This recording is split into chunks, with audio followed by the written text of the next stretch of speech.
programme et, présenter notre expert pays, qui est Valérie Chénaud, qui va nous dire un peu son vécu par rapport au business développement, notamment en Afrique du Sud. Donc, c'est un pays lointain, mais qui est proche du Maroc. Allô? L'Afrique du Sud, c'est un pays loin du Maroc, mais proche parce que souvent présenté comme un des fleurons de développement de l'Afrique. Il est en concurrence avec le Maroc. Enfin, c'est ces deux pays qui sont présentés comme les moteurs du développement. Donc, sans plus tarder, je vais passer la parole à Valérie. Monsieur Belhassan, Monsieur Belhassan, Monsieur Belhassan, on entend votre. Vous pouvez couper C'est votre bon, c'est son. bon. Donc, juste pour rappeler une petite partie de l'organisation. Donc, Valérie va partager avec nous la présentation sur Doing Business in South Africa, vue disons, par rapport aussi au Maroc, enfin, quels sont les secteurs clés, quelles sont les opportunités d'affaires, etc. Donc, ça va durer à peu près 45 à 1 heure maximum. Après ça, pendant cette période, les participants pourront envoyer leurs questions via le chat qui va être géré par M. Belhassan. Et à la fin de la présentation, je poserai moi-même les questions à Valérie en les rassemblant par thématique. Et à la fin donc de la présentation, on donnera la parole à quelques personnes pour témoigner ou donner des éclaircissements par rapport à la présentation. Tout input sera bienvenu. Juste pour préciser que l'objectif, c'est d'essayer de vous répondre sur enfin, autant que possible. C'est-à-dire qu'il ne faut pas que ce soit un projet très important. Enfin, tous ces projets-là qui ici concernent votre entreprise pourra donner lieu à une mission ad hoc.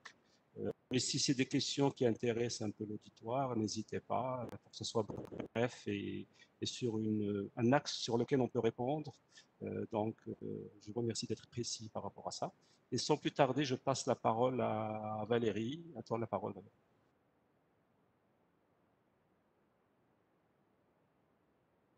Valérie. On n'entend pas le son. Valérie, si tu peux allumer ton micro. Oui, voilà. Bonjour à tous. Je suis franchement ravie de pouvoir partager ma vision de l'Afrique du Sud aujourd'hui. Vous êtes plutôt nombreux et merci de vous être engagés, c'est important. Voilà, je vais vous faire une présentation donc Doing Business in South Africa, une présentation bien sûr qui se veut générale, qui rentrera pas dans le détail de chaque problématique et de chaque secteur. Et pour cela, comme le disait Saad, je vous invite à me consulter en direct ou via la SMEX ou via Saad pour que effectivement on puisse répondre de façon plus personnalisée à vos questions. En attendant, j'espère que vous trouverez donc des informations utiles, en tout cas des premières informations. Je tiens également mon défilement, c'est bon. Je tiens également à remercier Monsieur Hassan Sentisi, président de la SMEX, Madame Saloua Karkri, qui est vice-présidente de la SMEX et présidente de la Commission Afrique, Monsieur Abdelaziz Belhassan, directeur de la SMEX, et Monsieur Saad Amoumi d'Avar Consulting, qui est le coordinateur Globaliance, qui est donc un groupement auquel nous appartenons également. Donc, Saad étant mon homologue sur le Maroc.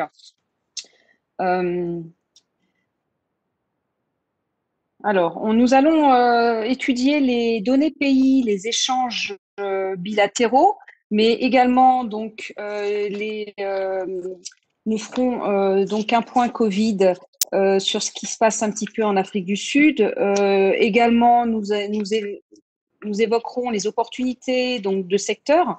L'Afrique du Sud présente un certain nombre de secteurs donc, qui méritent considération et qui sont assez riches d'opportunités. J'espère que vous y trouverez donc des opportunités également pour vos affaires. Nous vous partagerons les bonnes pratiques en matière de pratiques culturelles pour justement faire des affaires. Et également, nous vous présenterons donc qui nous sommes et ce que l'on peut vous apporter en Afrique du Sud. Alors, je vais commencer par donc quelques généralités sur l'Afrique du Sud. L'Afrique du Sud est plutôt un grand pays qui fait 2,5 fois le Maroc, qui est très peu dense. La population donc vit essentiellement à Johannesburg, qui est plutôt au nord-est du pays, mais également au Cap, au sud-est, et sur la côte Atlantique, sur la côte océan Indien, donc d'Urban. Pardon, je me suis trompée. Le Cap est à l'ouest, Durban à l'est, excusez-moi. Voilà. Donc le pays est bordé donc par un nombre important de pays, la Namibie, le Botswana, le Zimbabwe, le Mozambique. Il y a également 2 enclaves qui sont donc le Swaziland et le Lesotho, qui sont considérés comme 2 enclaves avec des frontières. Voilà. Et au milieu, vous avez une zone aride, donc le désert du Karoo, de nombreuses zones arides, peu densément peuplées. C'est pour ça qu'effectivement, on trouve que l'Afrique du Sud est un pays vraiment à faible densité, avec 47,5 habitants au mètre carré. Vous avez également plus de 3000, oui c'est ça, 3000 kilomètres de côte entre l'océan Atlantique et l'océan Indien, et donc qui en font une position quand même géographique plutôt isolée au bout du continent. La particularité, je dirais, de ce pays, c'est aussi d'avoir 3 capitales. Je ne sais pas si dans le monde, on a des pays avec autant de capitales. Donc, nous avons Pretoria, qui est la capitale administrative, où siège le Parlement. Bloemfontein, donc alors Pretoria, c'est là. Bloemfontein, c'est plutôt dans le centre au milieu du pays, donc un peu au milieu d'un gros désert. Vous avez la capitale judiciaire, où siègent les hautes instances judiciaires, notamment la Cour suprême, et le Cap, où vous avez le Parlement. Toutefois, c'est bien Johannesburg qui est reconnu comme le hub économique en Afrique du Sud, puisque ces 3 villes-là, si elles ont une bonne activité économique, le principal reste à Johannesburg. Encore une fois, ça dépend effectivement des secteurs, mais Johannesburg est considéré est reconnu comme étant la capitale économique. Comment est organisée donc l'Afrique du Sud? Alors, elle est composée de fédérations, donc 9 provinces. C'est un État, on peut dire, une république fédérale parlementaire, qui a été effectivement, qui est devenue une démocratie en 1999, donc 5 ans après l'apartheid. C'est notamment une république depuis 1961, effectivement. Là, au niveau de la gouvernance, donc on a un régime politique, donc on l'a vu, démocratique. Les dernières élections donc en Afrique du Sud ont eu lieu en 2019 et ont élu le parti historique, le parti de l'ANC, le parti au pouvoir depuis plusieurs années. C'est le parti, on dit, de Mandela. Qui a été élu, et l'ANC a aujourd'hui 250 sièges sur 400. Donc ils ont une majorité quand même plutôt timide, mais ils sont bien loin devant le parti d'opposition qui s'appelle le Democratic Alliance. Donc vous avez l'exécutif qui qui concerne donc le pouvoir exécutif qui est détenu par le président Ramaphosa. Et vous avez effectivement le Parlement qui est au Cap, donc qui dispose de deux chambres, la chambre basse qui est l'Assemblée nationale et la chambre haute qui est le Conseil des provinces, qui a donc ils ont 90 sièges et comme il y a 9 provinces, donc voilà, ça fait 10 sièges par province. Voilà comment est donc structuré, organisé au niveau je dirais de l'exécutif et du législatif sud-africain. Donc c'est un pays effectivement on parle d'une jeune démocratie bien souvent quand on parle de l'Afrique du Sud. C'est un pays qui a été quand même qui a un faible PIB finalement par rapport à de nombreux autres pays et je crois qu'il se situe je crois que dans le top 100 dans le top 100. C'est par contre la première économie d'Afrique australe et la deuxième du continent derrière le Nigeria et devant l'Égypte. Donc, c'est l'économie dominante effectivement en Afrique australe puisque elle réalise 2/3 du PIB de cette sous-région australe. Donc la sous-région, c'est effectivement, on l'a vu, la Namibie, le Botswana, le Mozambique. On peut même aller au niveau de l'Angola et de l'île Maurice quand on va plus à l'est. Qui fait partie effectivement de l'Afrique australe. C'est un pays donc je dirais qui a la population donc sud-africaine est de 58 millions d'habitants. Elle croît assez rapidement. C'est d'ailleurs un facteur à prendre en compte dans les échanges puisqu'il y a c'est une population jeune donc avec un taux de croissance supérieur à 1,2, je crois. Et vous avez un tiers de la population qui a moins de 15 ans. Donc, c'est assez important. C'est une population assez jeune. Il existe une classe moyenne très dynamique qui consomme à tout va. Et cette classe moyenne elle est à peu près de 16 millions d'habitants. Voilà. En Afrique du Sud, donc vous avez un tissu économique qui est assez riche.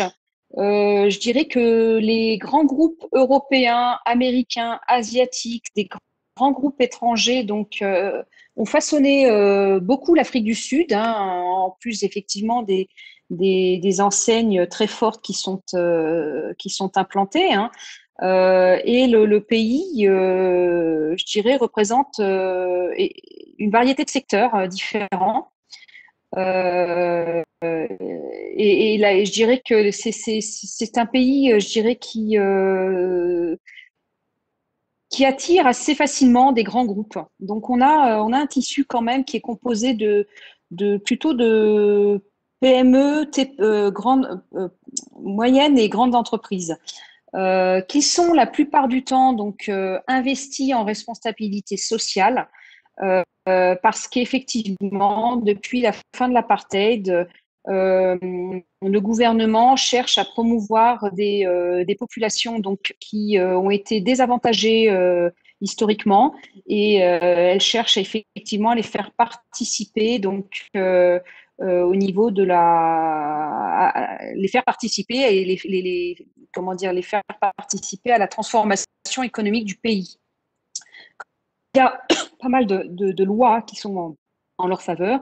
Donc, il y a énormément de programmes de responsabilité sociétale, économique, sociale qui sont, je dirais, à observer quand on veut implanter une société dans le pays. Ces projets peuvent prendre des formes différentes. Au niveau, ils peuvent concerner donc l'environnement, la culture, l'éducation, la petite enfance, la sécurité alimentaire ou l'entrepreneuriat. Ces grandes sociétés donc, qui sont en Afrique du Sud sont vraiment investies dans ces programmes. Certaines aussi valorisent énormément la politique. Vous avez dû en entendre parler de Black Economic Empowerment.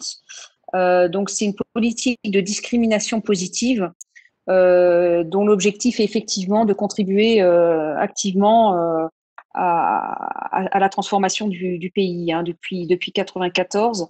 On a des exemples de sociétés. Alors, j'ai un exemple de société française, par exemple, que tout le monde connaît, Alstom, qui a investi donc dans le pays en implantant, par exemple, une usine.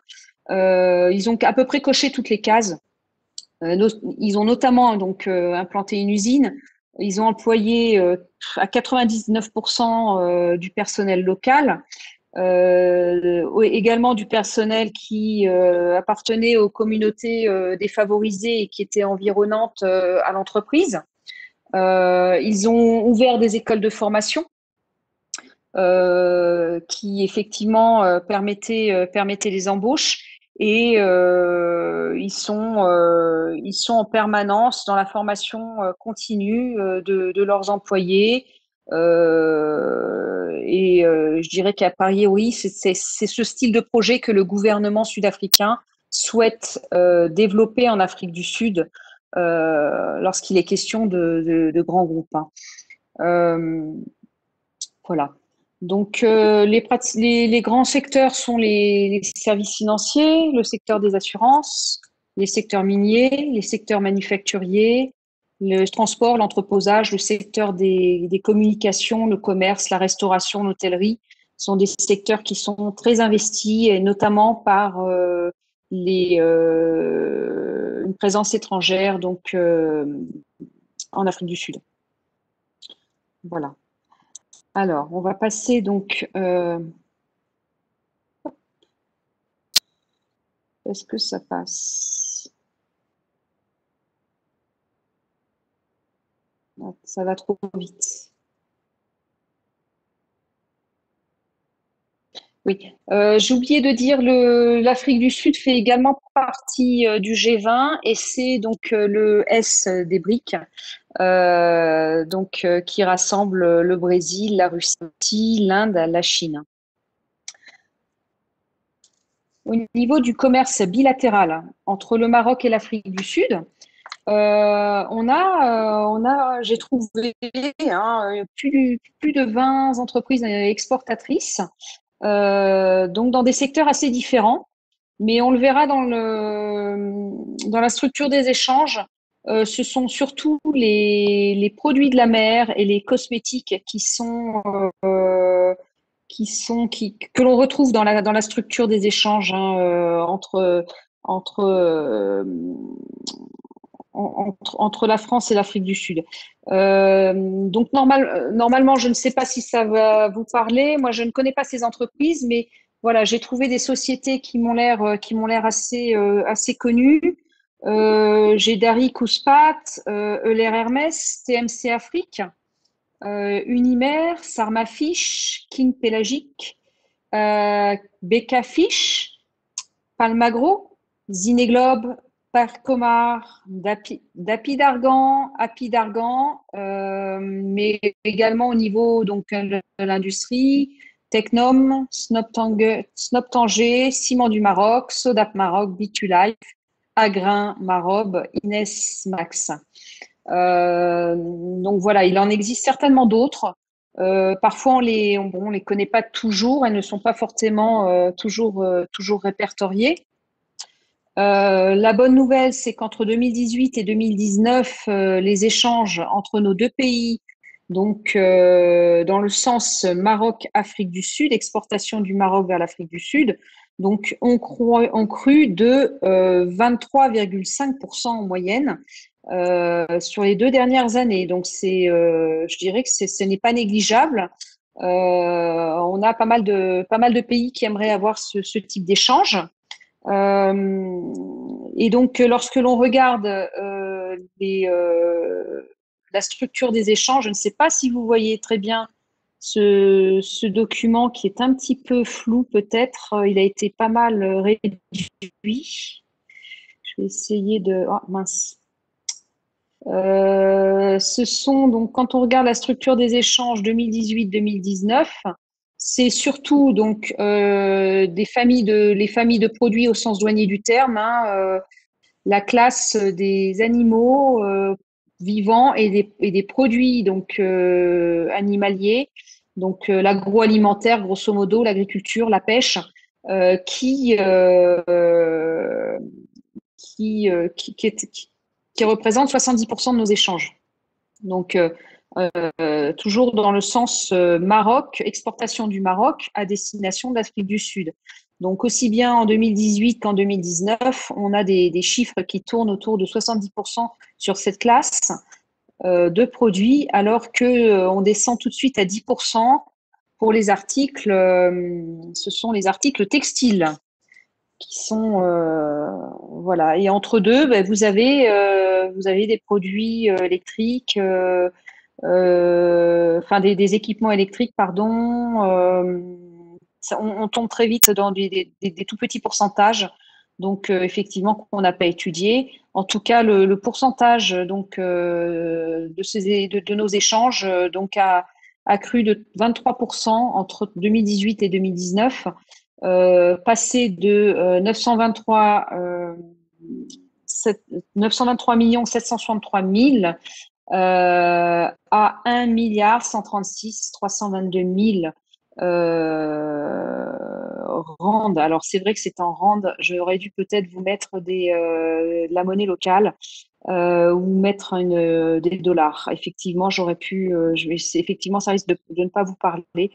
Voilà. En tout cas, les unités, on a le pourcentage entre les 2 années. Sachant que le rand est à peu près à 17 euros, je ne sais pas si vous arrivez à convertir facilement. Je pourrais vous le renvoyer en monnaie locale.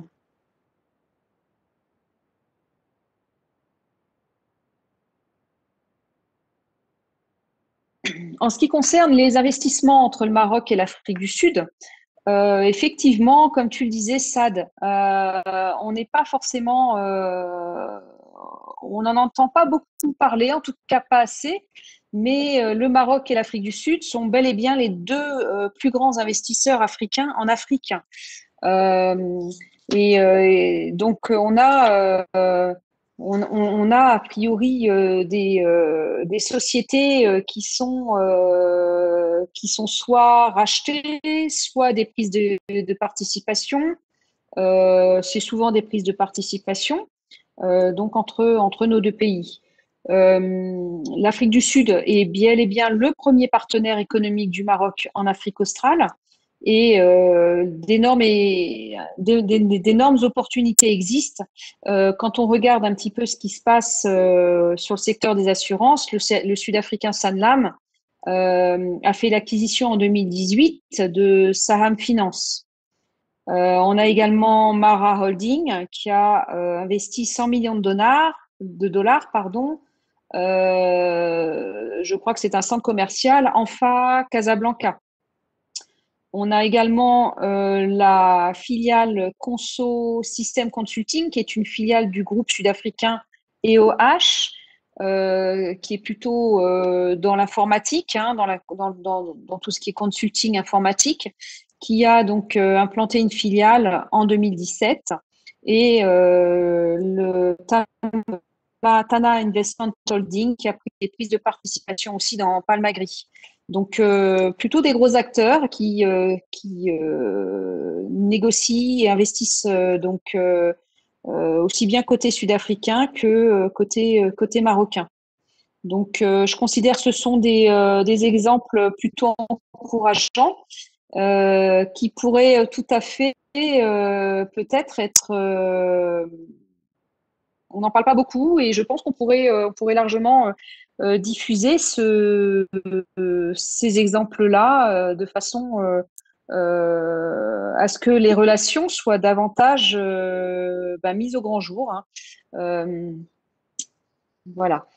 Donc c'est encourageant. Je pense qu'il y a pas mal de points positifs que nous allons voir tout de suite après avec les porteurs de croissance qui pourraient donc encourager des entreprises sud-africaines comme marocaines à investir mutuellement dans nos pays.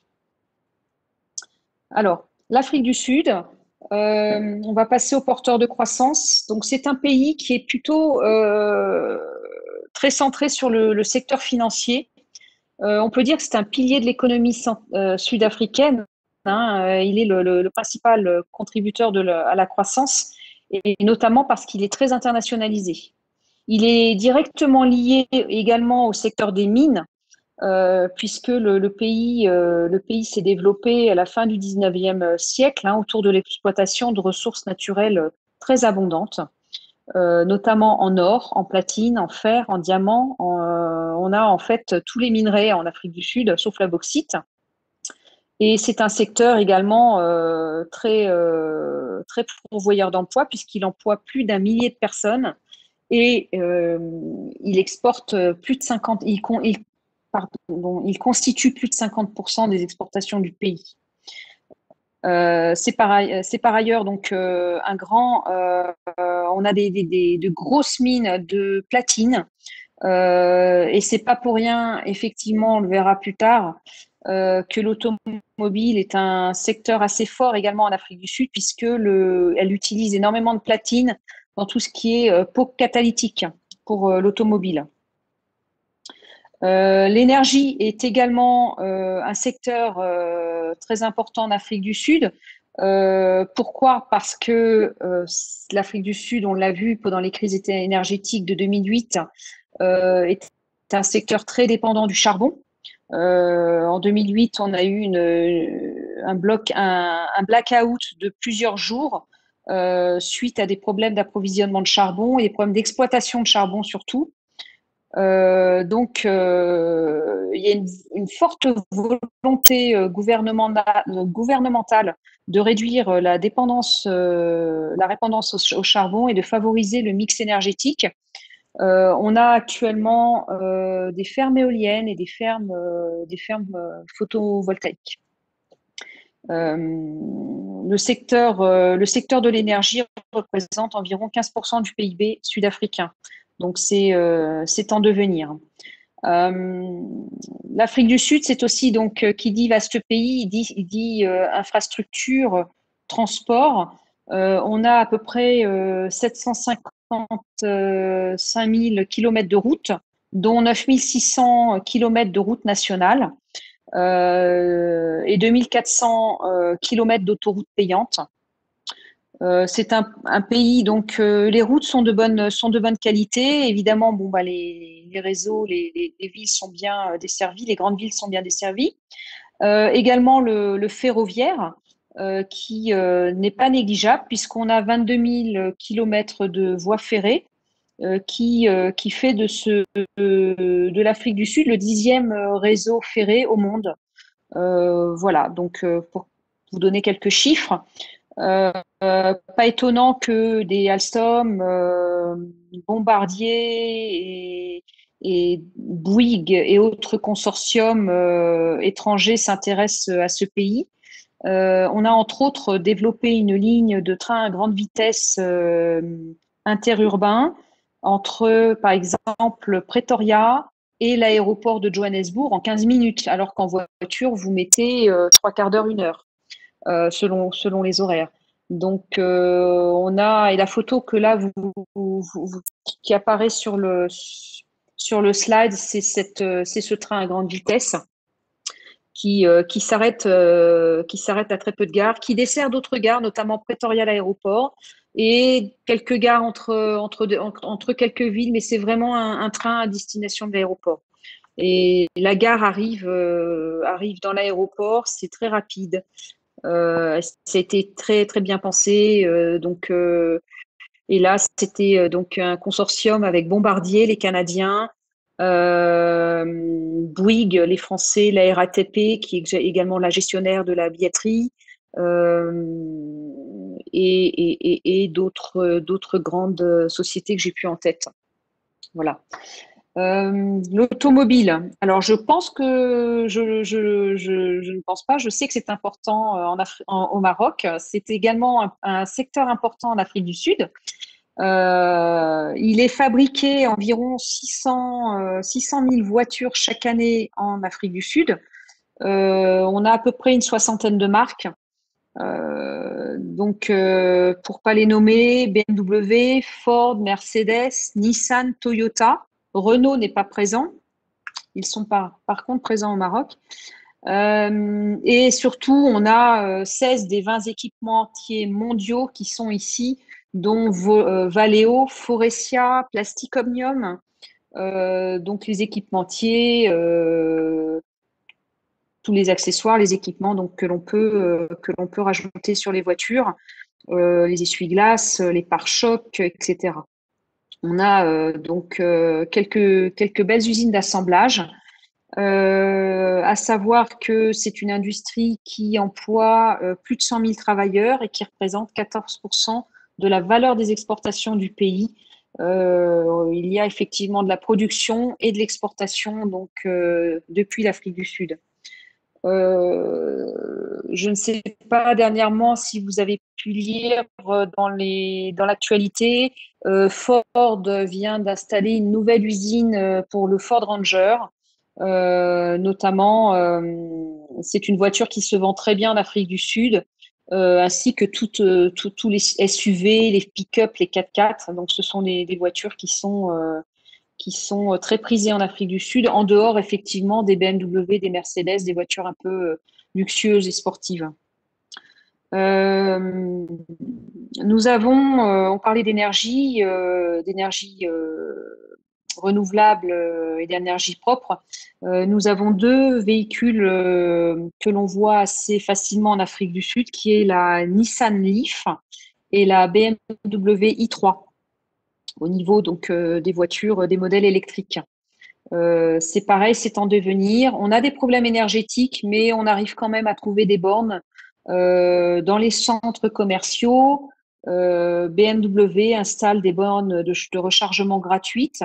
Et puis, bon, chez nous, je ne sais pas ce qu'il en est au Maroc, mais tous les centres commerciaux un petit peu moyen de gamme, haut de gamme, ont des gros générateurs, comment on appelle ça, des générateurs. Voilà.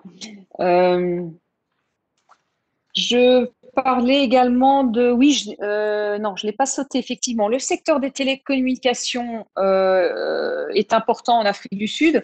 Ce sont les nouvelles technologies qui ont été très vite implantées.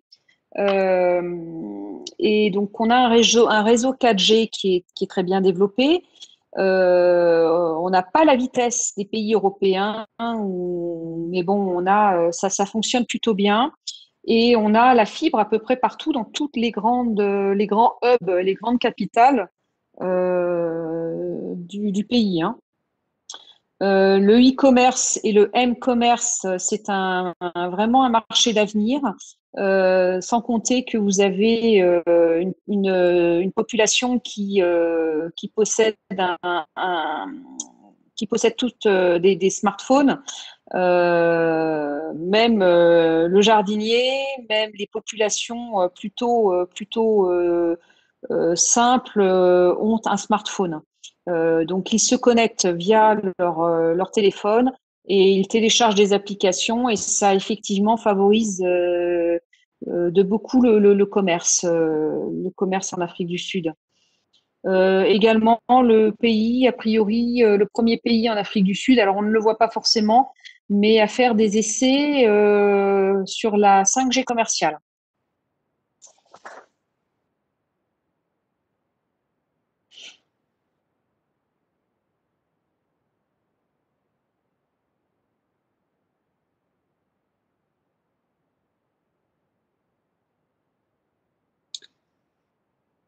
D'autres secteurs je dirais, assez importants et je dirais même encore très importants, et ce n'est pas parce qu'ils sont plutôt cités en dernier, C'est donc le secteur agricole. Donc, on a une agriculture donc qui est assez, je dirais, diversifiée.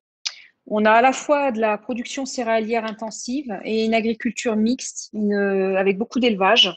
On a aussi bien l'élevage, donc le bétail, les ruminants, le bœuf, les moutons, très peu de porcs, mais gros élevage de volailles. On est autosuffisant, notamment dans tout ce qui est élevage de bœuf. C'est une production, je dirais, qui est plutôt diversifiée, notamment également parce que l'Afrique du Sud dispose de plusieurs climats. On parle de 7 climats différents pour l'Afrique du Sud. Quand je parle de climat, on va avoir par exemple, le nord du pays qui va avoir un climat plutôt subtropical. À l'est du pays, côté océan Indien, de la même façon, ça va être un climat tropical, plutôt tempéré et continental aussi à l'intérieur du pays. Des zones semi-désertiques. On a un climat méditerranéen dans le sud, pas très loin du Cap, mais parfois c'est aussi un climat marin. Voilà, donc c'est un pays qui est très, comment dire, qui a une agriculture à la fois intensive et extensive. On a a priori deux systèmes, je dirais, si je peux parler de système, des fermes très modernes, un peu à l'américaine, et une agriculture un petit peu plus modeste de subsistance, qui sont le fait de familles. Voilà. Au niveau de l'agroalimentaire, donc c'est un secteur qui connaît une croissance plutôt marquée en Afrique du Sud. Il englobe l'ensemble de la chaîne de valeur, de la production en passant par la transformation, par la distribution, par la vente au consommateur final. La grande distribution est très forte en Afrique du Sud puisqu'elle s'est développée donc à l'abri de la concurrence étrangère pendant l'apartheid. Voilà, donc on a de la production à la distribution, toute la chaîne de valeur. Je vais passer à la santé. Vaste sujet en ce moment, vous imaginez. Le secteur de la santé, globalement, c'est un système de soins moderne, de haut niveau. Hein, c'est un système avant tout privé et très dual. Hein. Donc, le secteur privé, d'un côté, qui soigne à peu près 20% de la population, il représente 80% des achats, contre effectivement 80% de la population qui se fait soigner dans le secteur public. Et qui évidemment n'est pas alors gratuitement hein, dans le public, mais le secteur ne se développe pas et on n'est pas loin des conditions parfois insalubres. Malheureusement, on n'est pas gâté au niveau du secteur public dans la santé. Donc, pour être bien, je dirais, soigné, il faut passer par des systèmes privés qui sont très coûteux et que la population ne peut pas forcément se permettre. On a seulement 16% de la population qui est assurée. Donc c'est un petit peu, je dirais, un système très libéral qui n'est pas forcément pour tout le monde, malheureusement. Il y a des volontés de développer des assurances et des couvertures médicales au niveau du gouvernement, mais ça a du mal à se mettre en place et c'est compliqué. Voilà.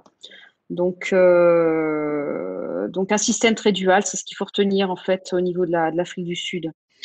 Je voulais passer donc au secteur du tourisme. Le tourisme, évidemment, est très, on le sait, on le voit assez facilement hein, de l'extérieur. C'est un secteur qui a une forte importance en Afrique du Sud, qui représente 10% du PIB. Il croît à peu près à plus 10% par an, je crois. Et c'est un des secteurs fortement pourvoyeurs d'emplois, avec des nombreuses niches touristiques, puisque l'Afrique du Sud propose à la fois du tourisme économique, Il est un lieu de convention donc pour de nombreux pays africains. On héberge également des nombreuses conventions, des salons. C'est ce que j'appelle plutôt le tourisme économique. Mais également, on a un tourisme culturel, on a un tourisme d'aventure, un tourisme sportif, de nombreuses niches. On va même jusqu'au tourisme médical. Voilà. J'ai abordé les secteurs donc porteurs de croissance. Ils sont assez riches, c'est vrai. Bien souvent, tous ces secteurs-là sont plutôt bien organisés à toute personne qui voudrait exporter euh, en Afrique du Sud. Euh, la façon dont est organisée effectivement la distribution, bien souvent, aussi bien quand on parle du secteur de la santé, de l'agroalimentaire, même des produits agricoles, bien souvent, il faut faire appel à des distributeurs. L'accès au marché n'est pas forcément très compliqué. Alors, attention pour les produits agroalimentaires, puisqu'il y a bien souvent des prescriptions d'emballage, d'étiquetage à respecter, des certifications, etc. à obtenir. Donc, n'hésitez pas à nous consulter pour savoir quelles sont les formalités d'accès au marché pour tel ou tel produit. Pareil, on parlait beaucoup des cosmétiques. L'Afrique du Sud importe des cosmétiques, notamment du Maroc, de la France, d'autres pays. Bien souvent, les cosmétiques font l'objet de contrôles en douane. Et il suffit bien souvent de se faire connaître auprès des douanes au niveau des premières importations pour faciliter les expéditions suivantes. Euh, voilà, attention, n'hésitez pas à nous contacter parce qu'effectivement, bon, comme vous le savez, je pense que vous avez également les mêmes choses hein, en Afrique du Sud, au Maroc, vous avez effectivement des réglementations, des réglementations entre pays. Je vais passer à la pratique des affaires.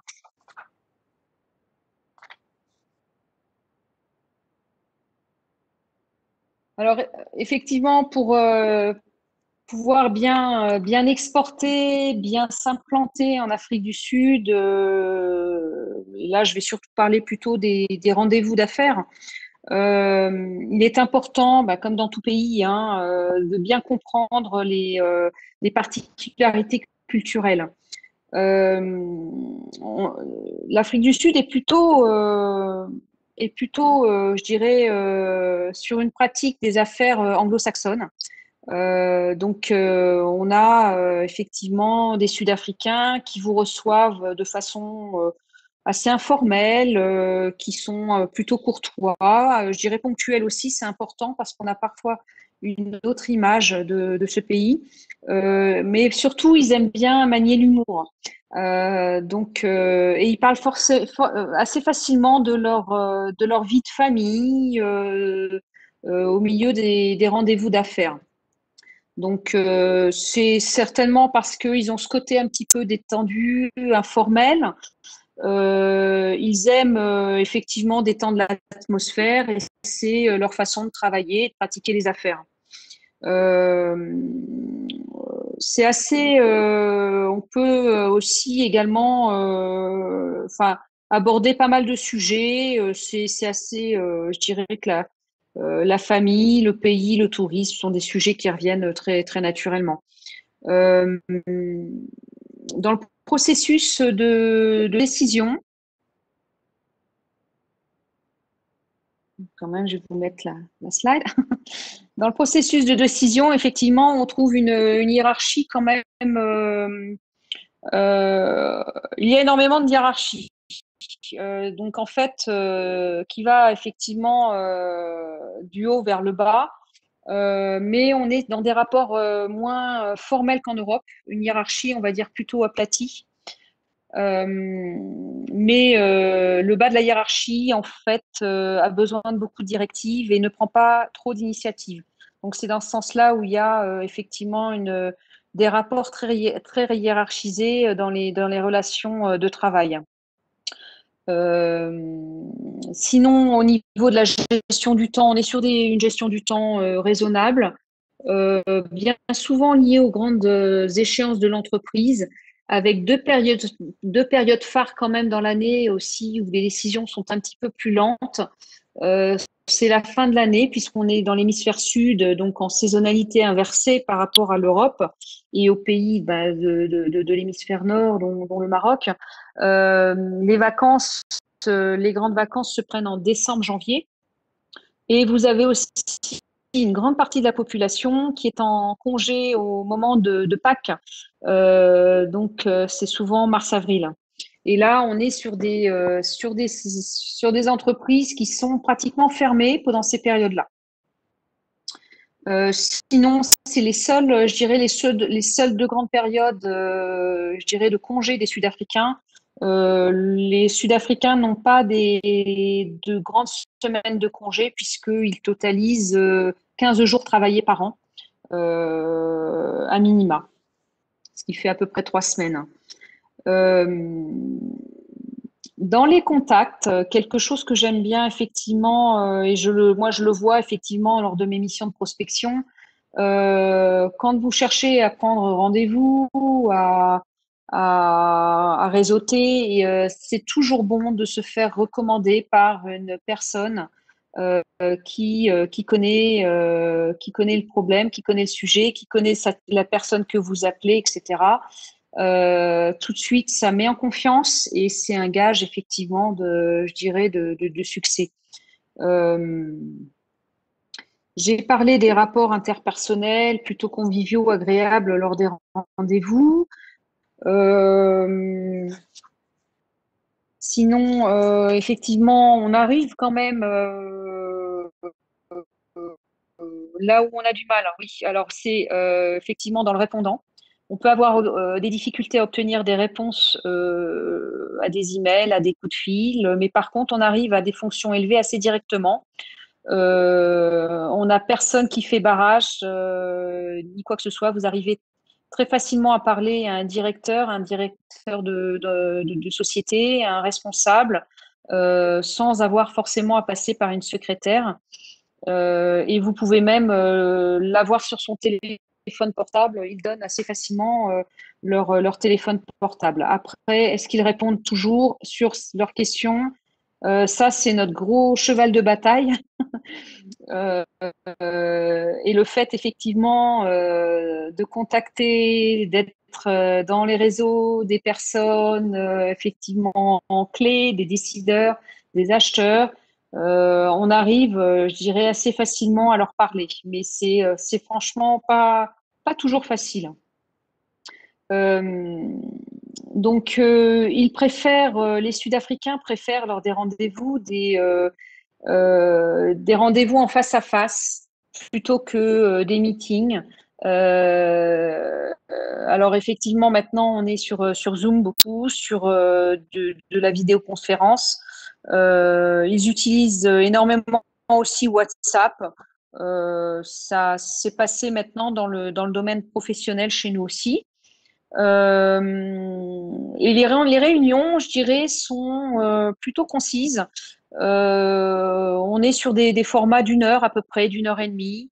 Et c'est voilà, on peut se revoir si effectivement au cours d'une mission il y a besoin de refaire un rendez-vous pour repréciser des choses, mais je dirais que c'est assez direct en général. Voilà. Qu'est-ce que je peux vous dire d'autre? Oui, les réunions se font surtout le matin. Donc l'Afrique du Sud a un rythme plutôt matinal. S'il n'est pas rare d'avoir des personnes qui sont déjà au travail à 6h30, 7h le matin. Par contre, le soir, les heures de pointe, c'est 4h, 5h. Les distances sont longues et vous avez également une bonne partie du personnel de l'entreprise qui, pour rejoindre leur ville et leur habitation fait souvent 1 heure et demie de transport. Donc, il n'est pas rare d'avoir déjà des bouchons à 4 heures de l'après-midi. Par contre, les employés arrivent plutôt assez tôt sur le lieu de travail. Ce qui donne effectivement pas mal de réunions en petit déjeuner. Vous pouvez prendre un petit déjeuner d'affaires dès 7h, 7h30 le matin.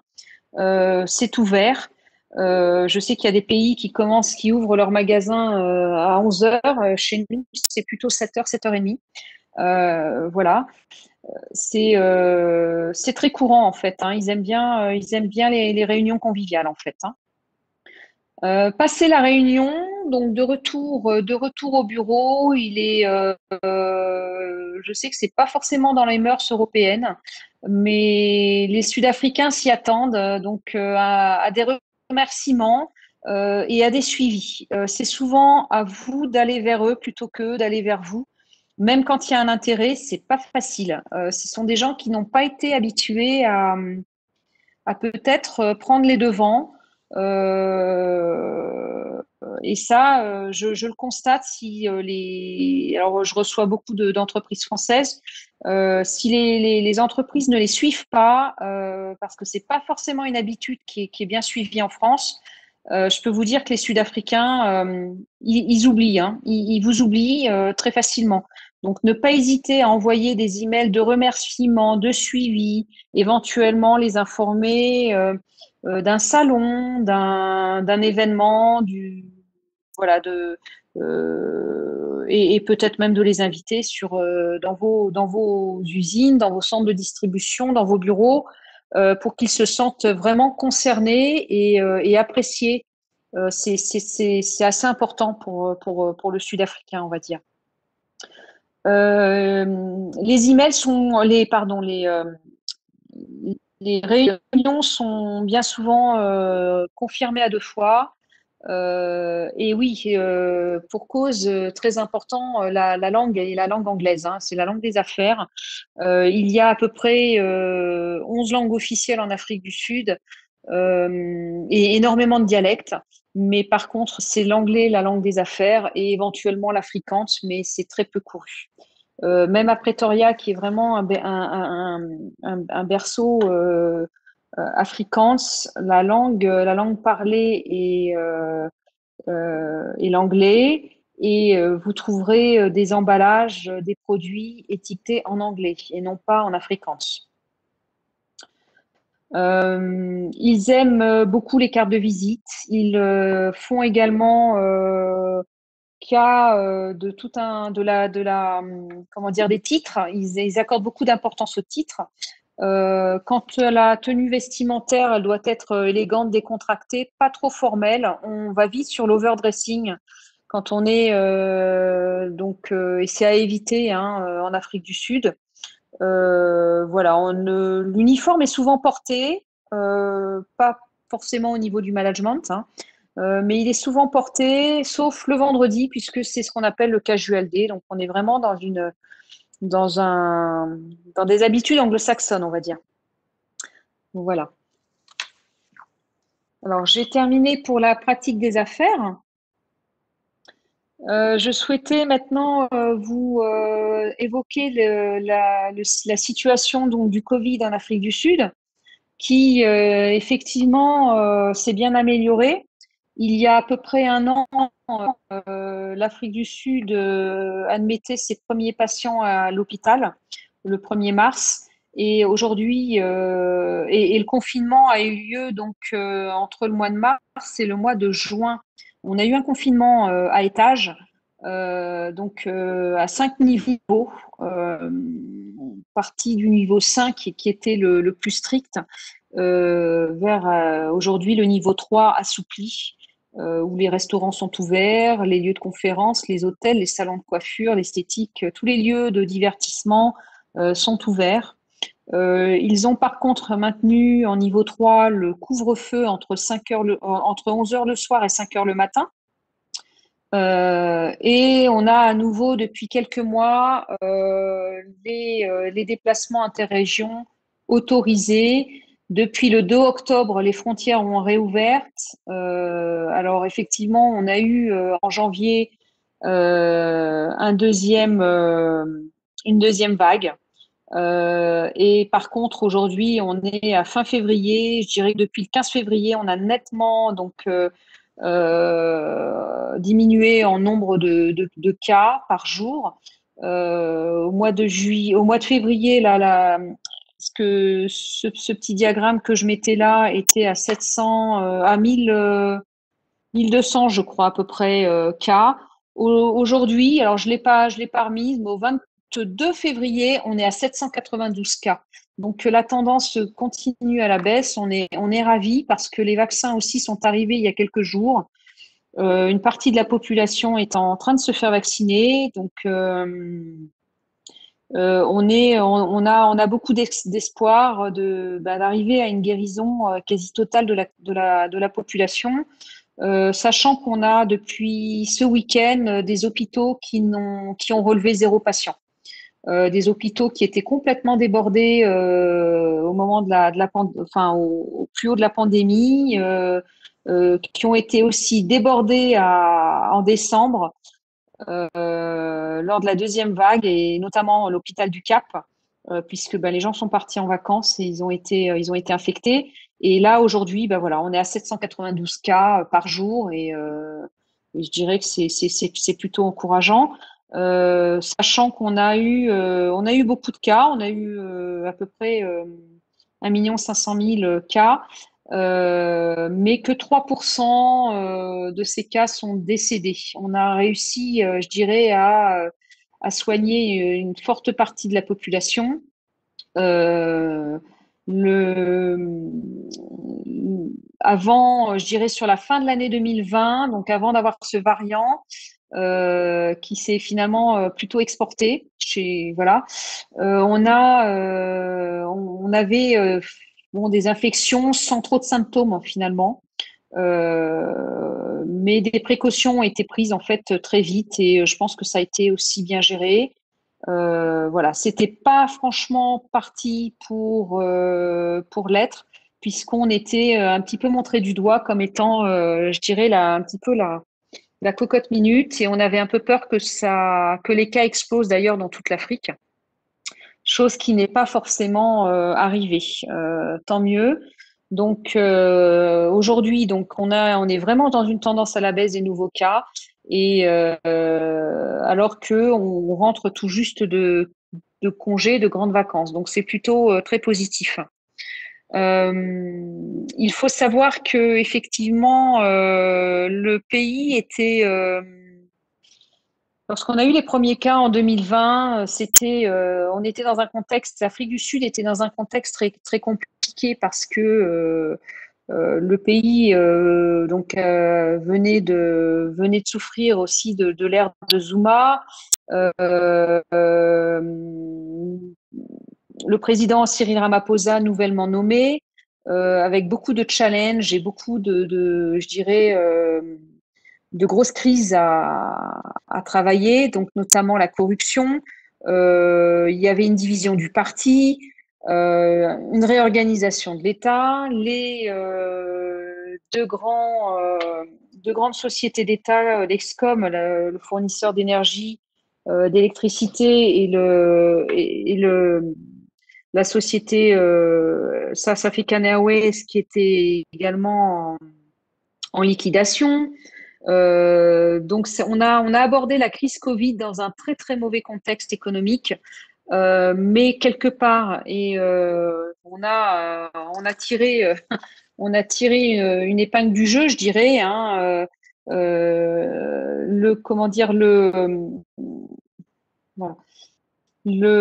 Ça a été finalement une crise qui a été très favorable, notamment au niveau pour Cyril Ramaphosa.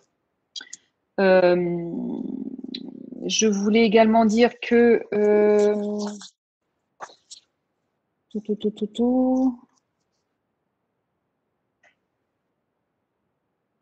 oui, on a été effectivement bien plus infecté que le Maroc, puisqu'on était le 16e pays au monde le plus infecté. Le Maroc, j'avais regardé, était le 34e position à mi-février à peu près, même si ce sont des bilans bien souvent minimes par rapport à l'Europe ou aux États-Unis. Voilà, on a bénéficié en Afrique du Sud, comme au Maroc, d'un plan de soutien et d'aide sociale d'institutions internationales, mais aussi de grandes familles sud-africaines comme la famille Rupert Rothschild, où il y a eu effectivement des budgets alloués qui ont permis vraiment d'amener des soutiens aux familles et aussi de soutenir un petit peu l'emploi, sachant qu'effectivement, il y avait pas du tout d'action sociale aussi en Afrique du Sud, comme le chômage partiel ou quoi que ce soit. On s'attend évidemment, comme dans beaucoup de pays, hein, à une contraction de l'économie, plutôt qui se fera ressentir plus en Afrique du Sud qu'en Afrique subsaharienne. On espère pouvoir endiguer ça assez rapidement, notamment avec les bonnes nouvelles du vaccin, les espoirs mis effectivement sur la recherche qui ont commencé en juin dernier, qui sont sur le point aussi d'aboutir. L'Afrique du Sud était également et a été volontaire donc pour faire des essais cliniques. Donc voilà. Le président, donc Ramaphosa, comme je le disais en conclusion, donc sur ce point Covid, a été, je dirais, a gagné en cote de popularité, on va dire, hein, de par cette crise. C'est un petit peu difficile, mais bon, c'est comme ça que le perçoivent effectivement les Sud-Africains. Alors qu'on est effectivement un pays qui était en pleine crise de pouvoir, on va dire. Voilà. Donc, j'ai terminé avec effectivement la présentation sur le Covid. Je ne sais pas si Saad, Monsieur Belhassen, vous voulez évoquer les questions maintenant. Avant que l'on se présente, effectivement, que je vous présente les services et l'équipe sud-africaine. Je pense, Valérie, le mieux, c'est que tu termines sur la présentation des équipes. D'accord. Puis juste après, on prend les questions. Il y en a pas mal. D'accord. Une dizaine. Donc voilà. Très bien. Bah, écoutez, on va faire comme ça. C'est parfait. Alors, donc, nous sommes basés en Afrique du Sud. Nous sommes donc la société donc Cross Business a été créée en 2012. Je suis moi-même arrivée en Afrique du Sud en 2000. Je travaille avec Stéphane Chénaud, donc qui est mon mari, qui est également donc impliqué dans la société et qui est également directeur d'autres sociétés. Nous sommes donc résidents permanents depuis donc en Afrique du Sud depuis plus de 20 ans. On est, je dirais, biculturel maintenant, français de langue maternelle, on parle anglais et on a je dirais, une culture aussi sud-africaine. J'ai moi-même plus de 15 années dans l'expérience donc en accompagnement international des entreprises. Et donc voilà, nous sommes trois. Il se trouve que j'ai un recrutement là en cours, donc pour vous servir donc sur le marché sud-africain. Nous proposons effectivement, si le marché sud-africain vous intéresse, on est tout à fait en mesure de vous proposer des prestations à la fois d'information, de prospection, d'implantation. On travaille aussi en développement commercial, en représentation commerciale à temps partagé. Et on est capable également de vous sourcer des fournisseurs si vous souhaitez chercher des fournisseurs en Afrique du Sud.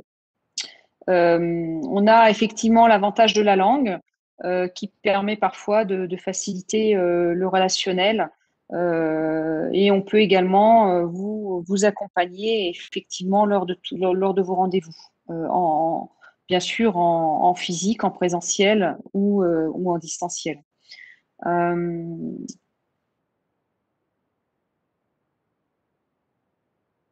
Donc, pour ce qui est, je dirais, l'information, donc on peut vous informer effectivement sur les secteurs, vous donner des premières informations. Lorsque vous considérez effectivement développer un produit, vendre un produit en Afrique du Sud, il est important de regarder le marché. Je dirais que c'est quand même un passage obligé, notamment de voir à minima donc le secteur, la concurrence, mais surtout les aspects réglementaires d'accès au marché, notamment pour toutes les produits cosmétiques, agroalimentaires ou qui ont des composantes électriques. Vérifier qu'il n'y ait pas des adaptations à faire aussi bien techniques que au niveau de l'emballage, de l'étiquetage, etc. On est également à même de travailler sur des études d'implantation de votre entreprise. Donc, l'étude d'implantation, ce qu'il faut savoir quand on s'implante en Afrique du Sud au niveau de tout ce qui est de la fiscalité, enfin, les types, le type d'entité juridique à considérer, etc. Donc, on est là effectivement pour vous fournir ce type de renseignements. Au niveau de la prospection client, donc on peut travailler à la fois sur des listes et également faire une analyse, un test produit, donc pour vérifier l'adéquation de votre produit sur le marché sud-africain. Donc on s'adresse à pardon, à un échantillonnage de prospects sud-africains. On leur présente vos produits, votre société, et on recueille leurs commentaires. En fonction de leurs commentaires, ça permet effectivement d'avoir déjà une idée si le produit a ses chances ou non sur le marché. On préfère effectivement travailler de cette façon pour être sûr que lorsque vous venez en mission, il y ait vraiment des rendez-vous qualifiés auprès de prospects vraiment intéressés par vos produits. Après ce test marché, donc on est en mesure donc d'élaborer votre programme de rendez-vous, d'organiser votre mission d'affaires. Donc que ce soit des missions d'affaires individuelles ou collectives. On est aussi à même de travailler en groupe ou en collectif, hein, d'organiser des rencontres. Et si vous avez effectivement des impossibilités de voyager, notamment dû au contexte sanitaire, on a la possibilité d'organiser votre programme de rendez-vous en visio avec ou non notre accompagnement. On peut effectivement vous proposer notre accompagnement également. Nous travaillons donc également, on peut vous représenter commercialement sur place et effectuer donc votre développement commercial, moyennant effectivement une formation, un certain briefing de vos produits, de vos services, où on peut également héberger votre commercial dans nos locaux, puisque nous sommes propriétaires de nos locaux. Et nous avons en général un roulement de bureaux équipés à disposition. Nous travaillons également sur les salons professionnels, qu'ils soient à l'étranger ou en Afrique du Sud. Si vous souhaitez que l'on vous représente, que l'on visite un salon, que l'on vous fasse un rapport sur ce salon pour éviter justement de vous déplacer, on est à même, avec votre cahier des charges, vos spécifications, à même de nous rendre sur un salon, de prendre des photos, de vous faire un rapport sur la concurrence, ce qu'elle propose, etc. En votre nom. C'est tout à fait possible. On est habitué donc à travailler régulièrement en votre nom ou pour votre compte.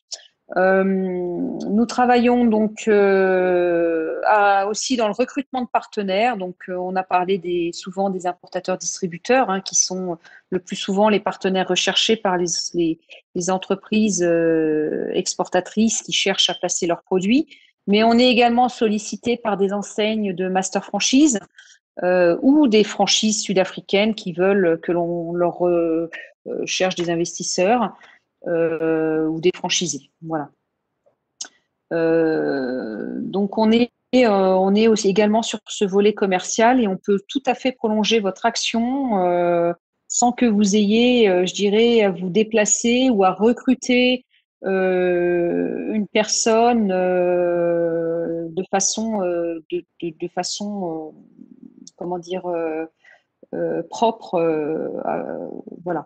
Et on peut également, si vous décidez de recruter un commercial ou une ressource externe, donc la coacher et travailler avec elle pour être sûr que tout se passe bien sur place. Au niveau de l'implantation, alors on fait de l'implantation d'entreprise. Hein, je l'ai évoqué tout à l'heure. Je pense que ça ne concerne pas la majorité d'entre vous. On est capable d'enregistrer votre entreprise au registre du commerce, de vous domicilier de façon virtuelle ou en physique. Et là, c'est de la location de bureau, de l'hébergement. Et de régler effectivement les problématiques d'immigration de vos expatriés le moment venu. Nous travaillons donc, nous sommes donc membres affiliés Globaliance.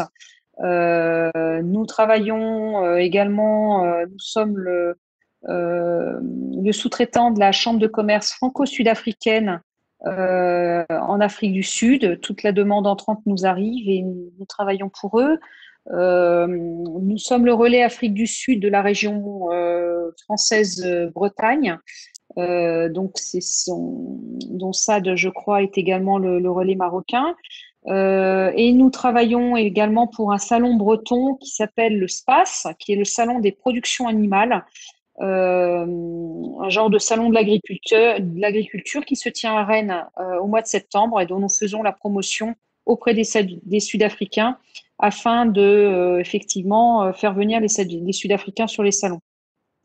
Nous travaillons donc avec des organisations aussi nous avons un partenariat assez fort avec une société d'immigration sud-africaine et une autre société qui est spécialisée dans les financements à l'international, la société Expansio. Puis des partenariats avec des sociétés d'assurance et d'autres sociétés qui traitent de l'exportation, du tourisme, etc. Donc on a quelques partenaires avec qui on travaille très bien. Nous avons déjà accompagné des sociétés, alors peut-être pas j'ai en tête une société marocaine, donc c'était pas tout à fait récent, mais j'avais une société de Rabat, me semble-t-il, que j'avais accompagnée sur le marché sud-africain. Donc il y a de l'interaction entre nos pays et je dirais que on peut largement encore le développer. Euh, N'hésitez pas à nous contacter. Donc, si l'Afrique du Sud fait partie de vos projets sur l'année 2021 ou même à moyen terme, on est là pour vous accompagner. Voilà. J'ai terminé au niveau de la présentation et je propose de répondre effectivement aux questions du chat. D'accord. Merci, merci Valérie pour cette présentation très détaillée, complète. Moi, de mon côté, j'ai appris beaucoup de choses. Déjà, rapidement, moi, je vois qu'il y a beaucoup de synergie. Il y a des secteurs comme le secteur financier où le Maroc est aussi très dynamique. Je ne connais Oui. pas je ne sais pas si nos banques, nos organismes financiers sont implantés, mais ils ont montré un dynamisme dans pas mal de pays d'Afrique de l'Ouest et c'est peut-être un secteur à creuser pour les Marocains. le secteur des mines, l'énergie, notamment les énergies renouvelables et l'automobile, Oui, où on est peut-être ouais. concurrent, mais où il y a peut-être des synergies pour les équipementiers, etc. Et bon, un secteur qui est très important, d'ailleurs, beaucoup de questions viennent de ce secteur-là, c'est le secteur agroalimentaire. Oui, Là aussi, il y a peut-être des synergies à trouver. Et enfin, le secteur des télécoms et nouvelles technologies de l'information. Nous d'accord. avons aussi, moi, c'est ce que j'ai retenu en gros pour le potentiel qui est à développer. Et je vais tout de suite commencer par les questions. Il y en a beaucoup. Donc, la première concerne quelqu'un qui demande s'il y a un portail d'information commerciale à disposition des usagers pour l'accès au marché, c'est-à-dire concernant l'import-export. Est-ce qu'en Afrique du Sud, il y a, que ce soit payant ou public, un portail qui permet de s'informer sur ce qui est demandé, enfin, dans les deux sens?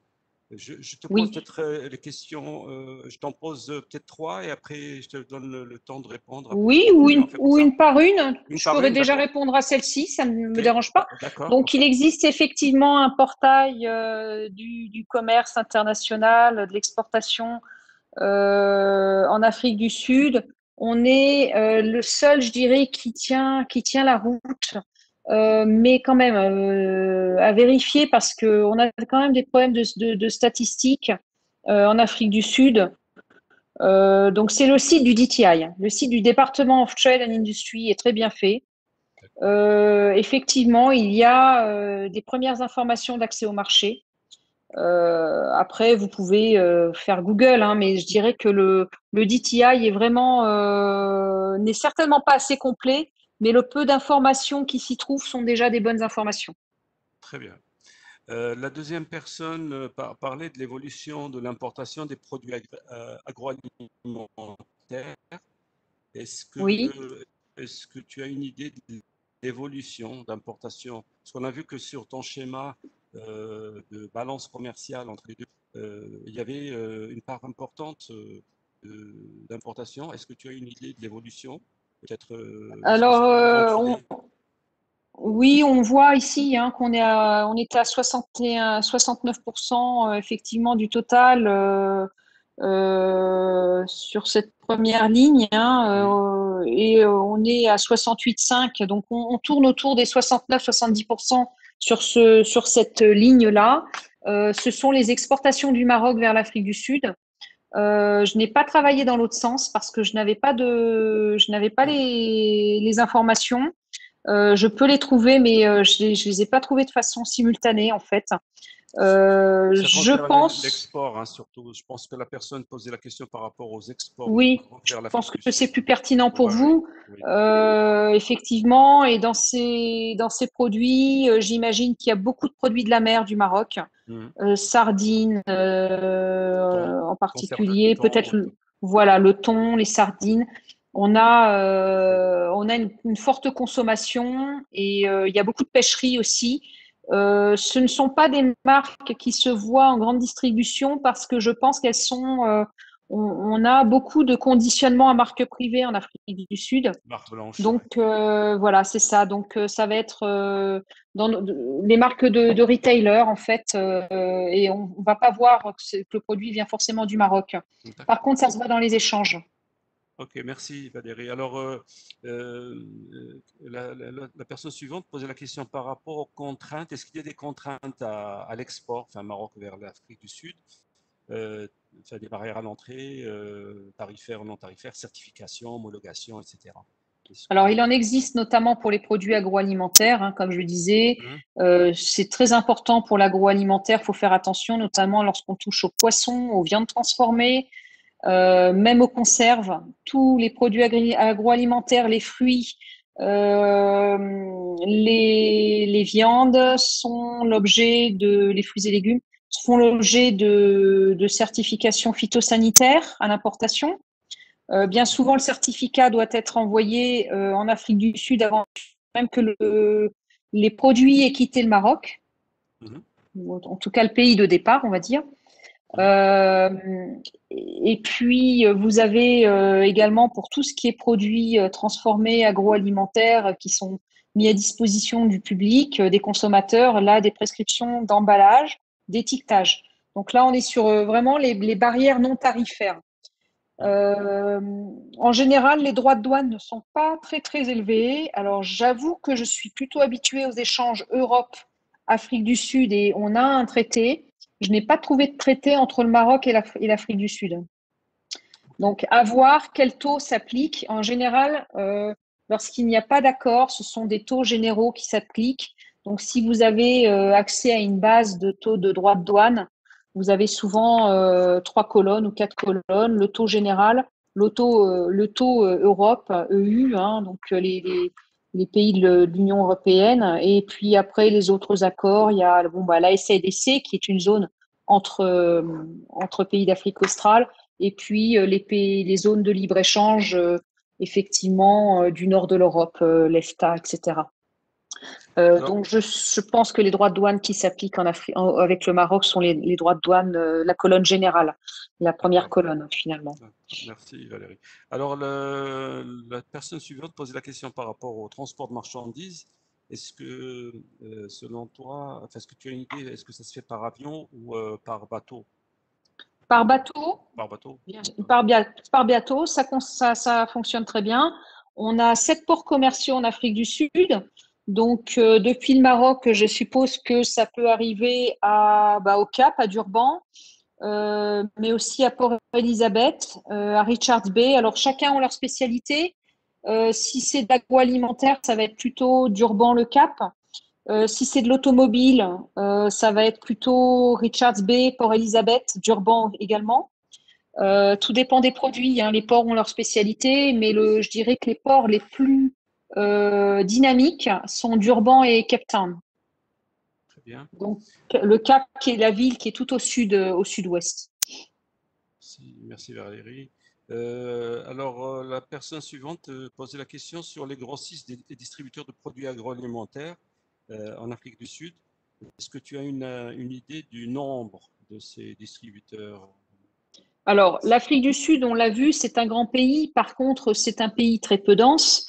En général, quand on fait une mission de prospection pour de l'agroalimentaire, on arrive à 3 jours de rendez-vous, 2, 3 jours selon le produit, bien sûr, hein, je parle en général, et on arrive à mettre une dizaine de distributeurs au planning, des distributeurs qui sont de première importance, qui sont habitués à l'import-export, hein.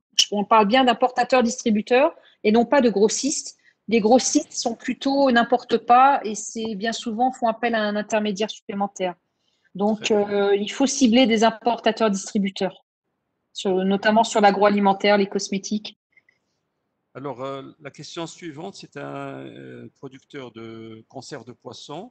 Il Oui. pose la question, en fait, sur les accords bilatéraux, des conventions bilatérales. Bon, je pense que tu n'as pas trop d'informations là-dessus, parce que c'est un peu pointu. J'ai pas, non, j'ai regardé, j'avais pas l'impression, alors j'ai pas cherché d'accord spécifique, mais je n'ai pas vu d'accord, mais je pourrais regarder éventuellement, donc sur tout ce qui est conserve Voilà, de poisson, conserve de poisson, voilà. produits de la mer. Voilà. Et si possible, bon, les taxes douanières et tout ça. D'accord. Oui, Euh, alors là, il faudrait effectivement, pour être plus précis, si la société pouvait m'envoyer via votre intermédiaire ou en ouais, direct, hein, ça ne pose pas de problème de mon côté, comment dire, la position le code, tarifaire du produit, oui. le code douanier, Ouais, le pardon. code, Voilà, je voilà, cherchais comme le nom. ça, il y a Le code l'information douanier, précise. les 6-8 premiers chiffres me suffisent en général. Voilà, donc là, vous pouvez nous envoyer un mail, comme ça on vous répond de façon précise. Alors, Voilà. la question suivante, c'est quelqu'un qui pose la question, est-il indispensable d'avoir un représentant exclusif sur l'Afrique du Sud pour la distribution des produits de la mer, ou bien peut-on exporter directement, c'est-à-dire sans avoir un distributeur? Vous pouvez, une fois que vous avez une bonne relation avec votre distributeur, tout à fait exporter depuis le Maroc vers l'Afrique du Sud sans avoir forcément de commercial sur place. C'est tout à fait envisageable. D'ailleurs, c'est ce que font la plupart des sociétés. Elles n'ont pas de représentation commerciale. Ça n'est pas demandé par le droit des sociétés, en tout cas en Afrique du Sud. Et je rajouterais que dans l'émission que nous faisons dans le cadre de Global Alliance, c'est qu'on peut sélectionner le partenaire ou les partenaires par rapport à vos produits. C'est-à-dire, Valérie peut Oui. sourcer, vous donner, faire un genre de due diligence pour savoir tel distributeur central d'achat peut Oui. représenter, Oui. peut être votre partenaire. Je l'ai évoqué dans les Alors, services, mais ouais, effectivement, c'était peut-être pas assez détaillé. Nous, on est vraiment, c'est notre spécialité, hein, la prospection, la recherche de distributeurs, de partenaires, qu'ils soient des distributeurs, des partenaires commerciaux, pour une une joint venture, que ce soit des investisseurs. On est tout à fait, on a un réseau, on travaille déjà avec les chambres de commerce locales, avec les chambres de commerce étrangères. Et là, je ne vous ai pas tout cité, mais bon, on est là depuis un moment, on connaît un peu de monde et on a une base, on a un petit carnet d'adresses qui nous permet quand même de contacter, d'aller frapper aux bonnes portes et de vous accompagner dans cette démarche. la dernière question que j'ai là, à ce moment-là, c'est par rapport à la zone de libre-échange ZLECAf. Est-ce que, je ne sais pas si l'Afrique du Sud est signataire de Oui, mais par contre, je n'ai pas tellement d'éléments sur le sujet, pour être honnête. Donc voilà, c'est quelqu'un qui posait des questions sur les perspectives, mais je Ouais. pense qu'à ce stade, c'est encore un peu trop tôt pour en Je parler. je peux sur réception effectivement de la question, pareil, vérifier et donner des premières informations sur le sujet. Ouais, d'accord. Donc, Monsieur Belhassen, c'est tout ce que j'ai pour l'instant comme question sur le chat. Je ne sais pas si vous avez des gens qui veulent interagir directement. Donc, pour le moment, personne n'a levé la main. Donc, je demande aux participants si vous souhaitez poser des questions directement, de lever la main. Vous avez une icône à droite, donc pour lever votre main pour pouvoir vous donner l'accès au son. Et je rappelle, pour ceux qui avaient des questions un petit peu précises, prière de nous envoyer un mail via M. Belhassen. Et puis, Valérie va essayer de compléter les réponses. Avec plaisir, avec plaisir. Et de toute façon, vous serez tous. Je vois que le chat a été actif. Ouais. Tout le monde aura bien sûr le contact, la présentation du Doing Business, et donc vous pourrez aussi contacter directement. Est-ce qu'il y a des Voilà, questions? j'ai mis mes coordonnées sur le dernier slide. Sinon, je vous remettrai mon adresse email. En fait, c'est un scan, mais je vous mettrai mon adresse email également avant de vous renvoyer la présentation. Bon, il y a une question, y a-t-il des opportunités d'exporter l'huile d'olive sur son marché? On a quelques fermes d'huile d'olive et ils importent de tout pays, donc la production est largement insuffisante. On a de l'huile d'olive qui vient du Portugal, qui vient très peu de France d'ailleurs. On a de l'espagnol, on a effectivement, il y a un marché et on est très sensible aux qualités des aliments. On a une population aussi qui est comment dire, qui fait attention à son cholestérol. On a les Heart Foundations Association aussi. L'huile d'olive est très bien, est consommée plutôt de façon très régulière en Afrique du Sud. Et avant tout, l'huile préférée des personnes qui peuvent effectivement se la permettre. Mais c'était avant tout, c'est l'huile d'olive qui est consommée en Afrique du Sud, dans les classes moyennes, on va dire. Donc là, je suis très favorable, effectivement, maintenant, à étudier de près, etc. Hein, mais c'est un marché qui importe pas mal d'huile d'olive déjà. Je vois une question qui est plutôt adressée à la SMEX. Est-ce qu'il y a un projet d'organiser une mission de prospection en Afrique du Sud? On peut organiser des missions individuelles. On n'a pas forcément travaillé, et notamment l'année a été tellement particulière qu'on n'a pas prévu, si vous voulez, des rencontres. Mais on est si on a un minimum de 5 je dirais 5-8 participants, sociétés, voire moins, on peut étudier moins, on peut tout à fait monter une rencontre et une mission de prospection collective, on le fait régulièrement. On n'en a pas fait cette année, on en a fait en fin 2018.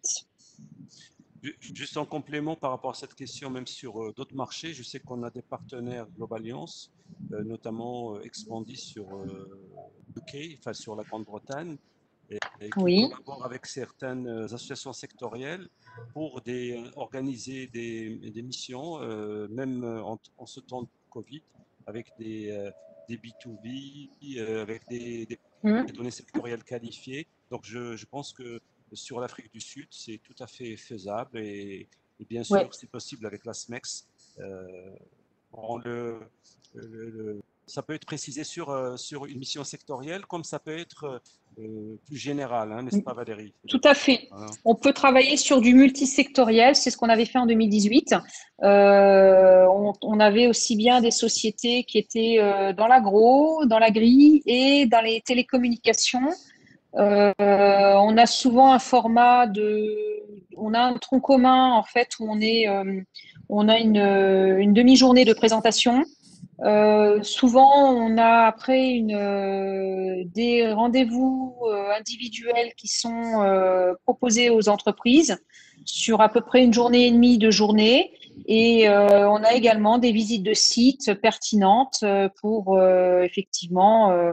Donc, on passe une petite semaine ensemble. On a des moments, effectivement, des dîners, des cocktails où on fait venir effectivement aussi les sociétés du secteur qui sont pertinentes pour nos exportateurs. Mais Valérie, ça peut être aussi en virtuel. Ça peut être en virtuel. Alors, on ne l'a jamais fait en virtuel, mais on peut le faire en virtuel. Ça peut être peut-être sur de l'individuel, à mon avis, mais on peut également le faire en vidéoconférence.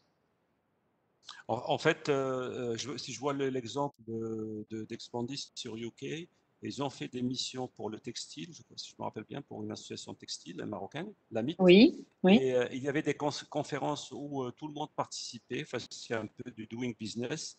Et après, des rendez-vous B2B en fonction de la demande de chaque participant. Donc, eh ben, oui, bien sûr, on sait le faire, ça, il n'y a pas de souci. Il n'y a pas de souci. Je pense que c'est oui. les temps qui courent, surtout avec le variant sud-africain, on va attendre que les vaccins soient on n'en a plus. Ah, d'accord. Okay. On a fini avec ça. Fini. C'est terminé. Très, très bien. Donc, c'est bon à savoir. Sûr. A priori, on l'aurait plutôt exporté, j'ai l'impression. Mais bon, enfin, je rigole. Non, mais bon, faut être positif, ça va repartir. Et on a de toute façon tous très bien travaillé l'année dernière en visioconférence. Il n'y a pas de raison qu'on ne puisse pas le faire cette année. On est bien sûr en mesure d'organiser des rendez-vous B2B, des événements, voilà. À partir du moment où on a l'audience, il n'y a pas de souci. Et aussi, ça peut être combiné aussi. On avait fait avec la Chine où les premières rencontres peuvent se faire à distance. Et lorsqu'il y a signature de convention, enfin, bon, disons que la partie présentielle peut se faire après lorsqu'il y a concrétisation de quelque chose. C'est également, oui. Voilà. On peut, je dirais, faire des premières rencontres et bien tester l'intérêt via les webinaires, via des rencontres B2B et favoriser effectivement, penser à un voyage en présentiel dans la foulée où effectivement là on peut tout à fait accueillir les exportateurs en individuel ou en collectif vers leurs clients sud-africains. C'est tout à fait possible. On peut le faire en 2 temps. Et merci Valérie. C'est Belhassen, je ne sais pas s'il y a d'autres, quelqu'un qui veut intervenir en live Pour le moment, on n'a personne donc, qui souhaite intervenir. Attendez, j'ai une personne. Alors, Simzri. Comment allez-vous? Ça va, merci. J'espère que tout va bien. Alhamdulillah. Ah, que Dieu nous protège contre cette pandémie. Hein. Ouais. Ben, merci pour ce webinaire hein, pour l'Afrique du Sud. Moi, je vais pas tarder beaucoup. J'ai une question qui est intéressante et qui me travaille tout le temps. Comment travailler sur des plateformes B2B. Euh, Maintenant, ma question pour Madame Valérie, qui a de l'expérience, d'expertise. Moi, ça m'arrive de faire aussi des conseils. Et puis, la question qui se pose, c'est que tout le temps, c'est que le fournisseur demande le concret. C'est-à-dire, il dit, moi, je veux un distributeur. Et souvent, c'est l'énigme, en fait. C'est la question à répondre. C'est difficile.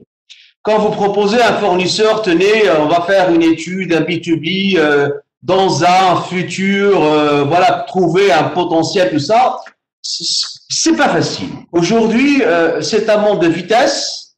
Les fournisseurs, généralement, ils cherchent deux choses. La première, c'est comment trouver le distributeur dans le secteur qui connaît bien le marché. Et deuxièmement, bien sûr, l'accompagnement.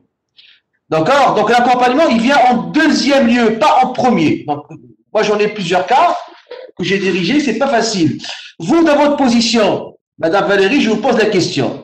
Est-ce que demain, si on vous dit tel secteur, est-ce que vous avez un distributeur, vous le donnez à quelqu'un clé en main? Est-ce que c'est votre, je dirais, ça fait partie de votre métier? Merci beaucoup. C'est mon métier. C'est mon métier. Demain, vous avez, voilà, vous avez un cahier des charges en me disant, voilà, moi, je fabrique tel produit, j'ai besoin de le vendre en Afrique du Sud via tel distributeur, sur tel ou tel. J'ignore les produits que vous distribuez, hein, que vous fournissez, que vous. On va aller à la rencontre de ce distributeur. On va tester son intérêt. Par contre, je ne vais pas commercialement vendre votre produit. Après, c'est vous qui intervenez pour la vente, pour le côté commercial. Et si vous voulez effectivement que l'on s'occupe, et c'est ce que l'on appelle la représentation commerciale à temps partagé, si vous souhaitez que demain, on reçoive vos produits, vos échantillons, qu'on aille nous-mêmes voir votre prospect, on est en mesure de le faire. Admettons que vous ne puissiez pas vous déplacer, on va faire cette prestation pour vous en votre nom. Et si vous venez, on vous accompagne in situ, en physique, chez le distributeur. Bien souvent, c'est un accompagnement qui est apprécié, puisque ça permet déjà, même quand les sociétés parlent anglais, ça permet d'avoir déjà d'être accompagné d'une personne locale, et on décode effectivement un petit peu les aspects de l'entretien, et on échange, on débriefe ensemble, et c'est très porteur. Et j'aime beaucoup accompagner les sociétés parce que lorsqu'elles repartent d'Afrique du Sud, si elles ont besoin d'un petit coup de pouce, n'étant pas sur place, on prend notre voiture et on retourne voir le distributeur en lui disant, bon, ça bouge, qu'est-ce qu'on fait? Et là, je l'ai fait il n'y a pas longtemps. On avait des pâtés et le distributeur, bon, un peu mou, etc. J'étais en contact avec mon entreprise exportatrice, et je lui ai relancé ça, je lui ai refait une visite en personne de son distributeur, et on a relancé un petit peu les affaires. Et j'ai pu le faire parce que j'étais déjà allée en rendez-vous avec elle et je savais un petit peu comment elle procédait, et quels étaient ses argumentaires. Maintenant, il faut quand même, si moi je suis demain votre représentante commerciale ponctuelle, bien sûr, il faut que vous me donniez toutes les informations, les argumentaires, et qu'est-ce que j'oppose à ça, etc. Sinon, il faut soit le faire en vidéo, soit vous déplacer. Mais on peut être le prolongement vraiment de votre action sur le territoire sud-africain.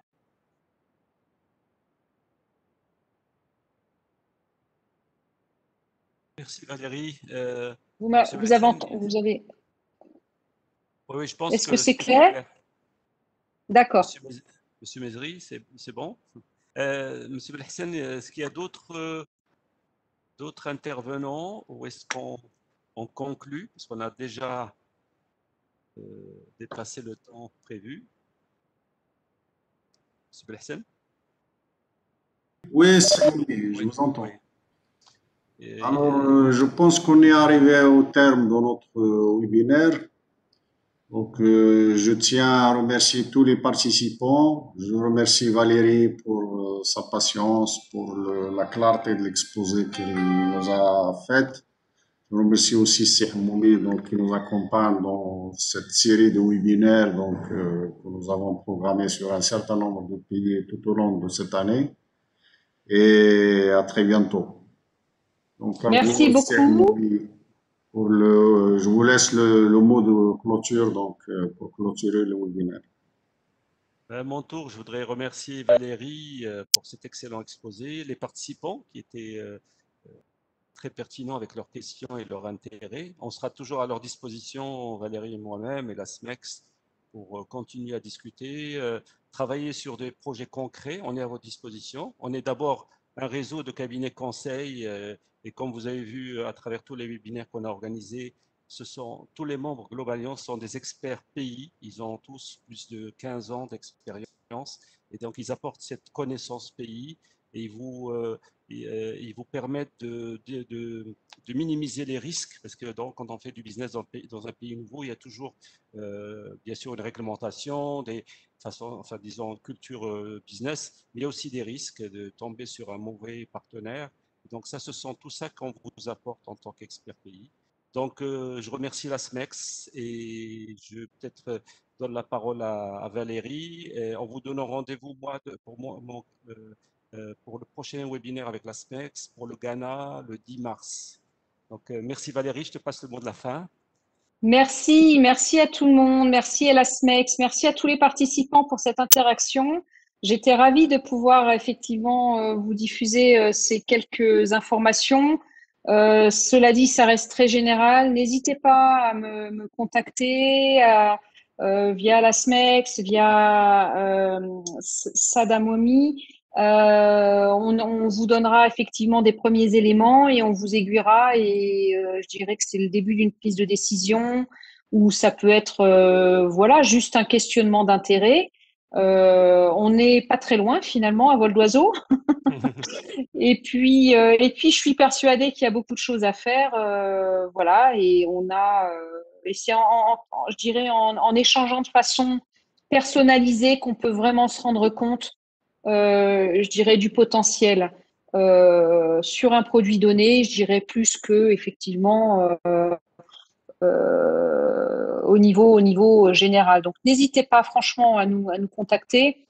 Donc je vais vous faire passer ma présentation et vous aurez également mes coordonnées largement, je pense, retransmises par la SMEX. Voilà. À votre disposition, n'hésitez pas. Et puis encore merci pour votre interaction et votre engagement dans ce webinaire. Merci Valérie, au revoir. À bientôt. Au revoir. Au revoir.